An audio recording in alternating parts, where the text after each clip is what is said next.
안녕하세요. 부자 오빠입니다. 어제 AI 이슈로 미국 증시가 또 한 번 급등을 했습니다. 나스닥은 1.4% 가까이 올랐고요. S&P 500 0.8% 올랐습니다. 어제 주인공은 구글이라고 할 수 있는데요. 5.34% 상승으로 마감을 했죠. 구글이 왜 이렇게 많이 올랐냐? 저도 궁금해서 기사를 찾아봤는데요. GPT-4 대항마로 꼽히는 LLM 기반의 제미나이를 공개했습니다. 이거 한마디로 인공지능이란 얘기잖아요. 이상하다. 인공지능 단물 다 빠진 거 아니었나요? 아직 시작도 안 했습니다. 물론 그동안 인공지능 이슈로 주가가 많이 오른 것은 사실이지만 잠재 가능성에 비해서는 저는 아직도 시작도 안 했다고 봅니다. 아마 10년 뒤에도 인공지능 이슈로 급등하는 주식 많이 나올 겁니다. 이게 하루 이틀 만에 끝날 이슈가 절대 아니거든요. 그냥 1차원적으로 생각을 해봐도 인공지능 지금 많이 발전했나요? 아직 걸음마 단계입니다. 당연히 지금부터 10년 후에 많이 발전해 있을 것인데 그럼 10년 후에는 완성형일까요? 10년 뒤에도 아직 갈 길이 멀 겁니다. 그럼 20년 뒤에는요? 당연히 20년 뒤에는 10년 뒤보다 더 발전해 있겠지만 그것도 완벽하진 않을 겁니다. 30년이 지나도 인공지능은 계속 발전하겠죠. 50년, 100년, 어쩌면 그 이상일 수도 있습니다. 만약에 제 예상과는 달리 인공지능 단물이 빨리 빠져도 걱정할 게 없는 게 인공지능에 몰빵하지 않았거든요. 저는 그냥 4차 산업혁명을 주도하고 있는 미국 지수에 투자하고 있습니다. 나스닥 100이라는 지수, 필라델피아 반도체라는 지수. 4차 산업혁명에는 인공지능만 있는 게 아니거든요. 메타버스도 있고 빅데이터도 있고 가상현실도 있고 증강현실도 있고 클라우드 서비스도 있고 로봇도 있고 드론도 있고 사물 인터넷도 있고 셀 수 없이 많은 분야가 있는데 이건 누가 봐도 시대적인 흐름이라는 거죠. 그 4차 산업혁명을 주도하고 있는 기업들이 나스닥에 다 모여 있고 필라델피아 반도체에 다 모여 있는데 어떻게 이 지수가 우상향하지 않을 수가 있냐는 겁니다. 당연히 우상향한다고 보는 것이고요. 다만 최근에는 인공지능이 가장 주목을 받고 있는 것은 팩트입니다. 그럼 인공지능 이슈가 언제까지 갈 거냐? 뭐 알 수는 없지만 기술이라는 게 1, 2년 만에 뭐 뚝딱 발전하고 끝나는 게 아니기 때문에 뭐 우리가 오랜 기간 동안 기대할 수 있다는 것이고요. 그 예상이 빗나가더라도 어차피 다른 이슈로 또 주가는 껑충 뛸 테니까 우리가 그냥 가만히 앉아서 팝콘이나 먹으면서 즐기면 된다는 겁니다.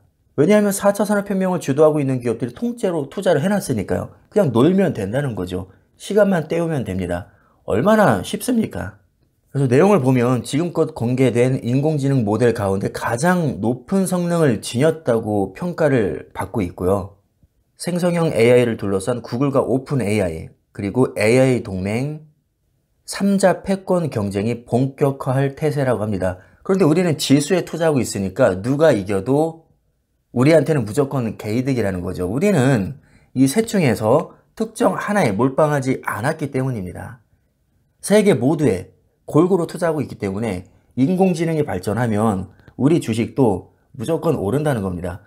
크게 봤을 때 AI 자체 시장의 파이는 무조건 커질 것이 분명하기 때문이죠. 그러니까 아주 우리는 장기적인 시각으로 봐야 됩니다.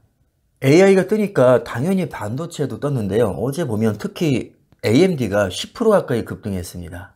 그럼 AMD는 왜 떴느냐? 이거 너무 뻔하지 않나요?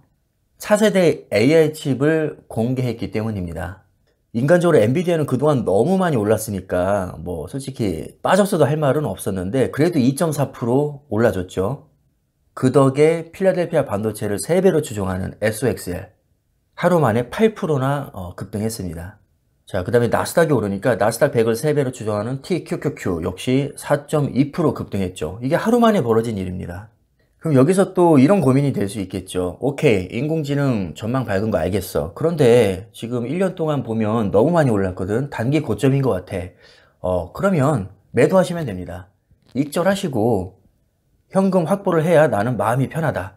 언제 조정이 올지 모르는데 너무 높은 비중을 들고 있기에는 좀 부담스럽다. 나중에 조정이 크게 오면 후회할 것 같다. 마음이 불편하다. 그럼 어느 정도 익절하시고 현금을 보유하시면 됩니다. 자, 이것은 개인의 자유입니다. 물론 저는 익절을 하지 않을 것이지만 익절한다고 해서 제가 그것을 뭐 비난하지는 않습니다. 그건 어디까지나 뭐 자기 마음이니까요. 중요한 건 뭐냐면 내가 좋은 주식을 얼마나 오래 보유하느냐입니다. 내가 마음 편히 오래 들고 가기 위해서 부분 익절을 하는 것은 나쁘지 않다고 봅니다. 어떻게 보면 현명하다고 할 수 있죠. 조정을 줄 알고 한 내가 20% 익절했는데 그 뒤로 한 2배가 올라 버립니다. 그래도 괜찮습니다. 80%는 들고 가고 있잖아요. 이런 건 괜찮은데 지금 돌아가는 꼴을 보니까 한 20% 무조건 조정 올 것 같은데 전량 매도해서 쇼치자 내지는 시장을 아예 떠나자, 잠시 피해 있자, 이런 것은 가급적 지양하는 게 좋습니다. 굉장히 안 좋은 습관이죠. 내가 자꾸 주가를 예측해서 너무 높은 비중으로 단타를 치게 되면 이게 습관이 돼서 장기 투자를 결코 할 수가 없습니다. 물론 아주 운이 좋으면 단기간에 큰 돈을 벌 수도 있겠지만 인간적으로 그 확률이 너무 낮습니다. 너무 낮은 확률에 우리 인생을 걸 수는 없습니다. 적어도 우리 인생을 걸려면 많이 느리더라도 가장 확률 높고 정석적인 방법으로 주식을 투자해야 됩니다. 그게 바로 우량주 장기 투자죠. 갑자기 인공지능 이슈가 재조명되면서 주가를 끌어올렸는데 시장을 떠나 있었던 사람은 얼마나 배가 아플까요? 지금 들어가기에는 애매합니다. 애매하니까 당연히 당분간 관망하겠죠. 그 관망하는 사이에 또 올라버리면 더 애매해지죠. 포모가 오게 됩니다. 근데 꼭 희한하게도 포모를 이기지 못해서 들어가면 그때 또 조정이 옵니다. 그럼 그때 가면 어떻게 할 겁니까? 주식은 도박이라면서 또 주식 탓을 하겠죠. 이렇게 타이밍 매매를 하다 보면 거의 대부분의 개인들은 이런 식의 안 좋은 결말로 끝이 납니다. 너무나도 높은 확률로 말이죠. 그래서 웬만하면 단타 치지 말고 가능하면 익절도 너무 자주 하지 말고 우상향을 믿고 묵직하게 들고 가라는 겁니다. 그게 우리 같은 평범한 개인들이 주식으로 돈을 벌 수 있는 가장 확률 높은 방법입니다. 그동안 많이 지루하셨을 텐데 어제 상승으로 조금이나마 보상을 받으셨기를 바라겠습니다. 사실 아직 갈 길이 멀긴 하지만 어느 정도 답답한 마음이 해소됐으니까 힘내시길 바라겠습니다. 영상 마무리하겠습니다. 감사합니다.